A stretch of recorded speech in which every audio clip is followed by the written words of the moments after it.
Mr. President, I joined the commemoration of the 70th anniversary of the signature of the European Convention on Human Rights, a cornerstone treaty in protecting rights and freedoms of hundreds of millions of Europeans. We share the vision of the Council of Europe that the Convention shall cover all Europeans, notwithstanding the status of the territory they live in. Sadly, it is not the case.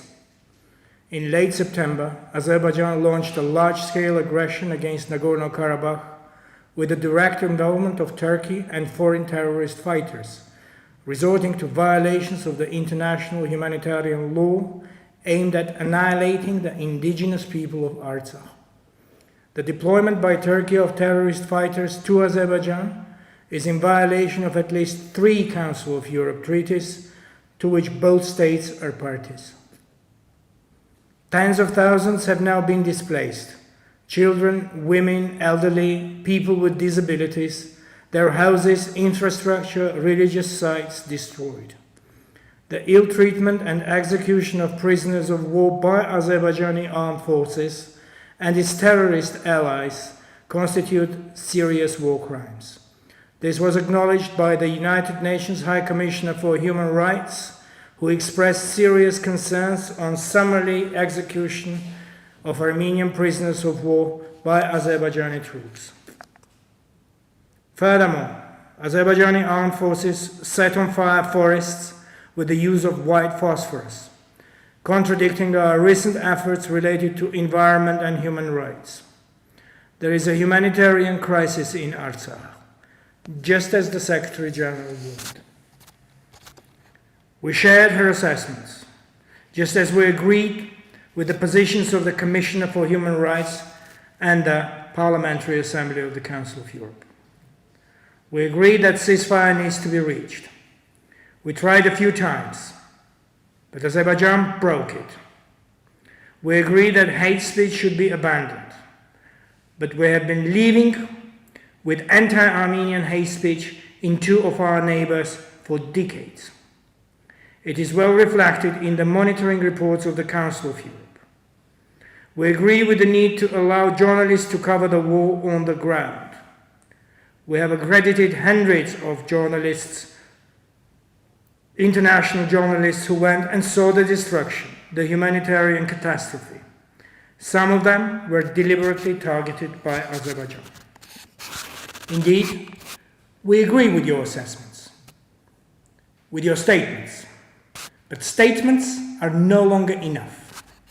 The Council of Europe must show determination and protect the right to life of ordinary citizens of Nagorno-Karabakh, as demanded by the European Court upon Armenia's request.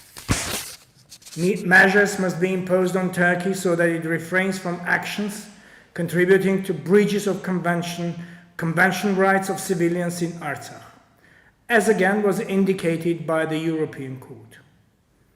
Turkey's destabilizing role in the Eastern Mediterranean, in North Africa, in the Middle East, and now in the South Caucasus should be addressed. I urge to take necessary measures to enable unhindered access to conflict zones. I urge the Committee of Ministers to take bold steps and be worthy of the legacy of the founding fathers of the Council of Europe. The legacy of peace and prosperity, of greater unity in Europe. But the inability to express a position on an ongoing war or even acknowledging the sanitary needs of people living in conflict zones testifies to its deep crisis. The committee must take actions or it is doomed to be obsolete. Like Armenia, Azerbaijan undertook a commitment to resolve Nagorno-Karabakh conflict by peaceful means while acceding to the Council of Europe. Azerbaijan is now in breach of this commitment and openly admits that it intends to solve the conflict by force. The organization must address this violation. This is a defining time for the world order. Multilateralism was invented to achieve global peace.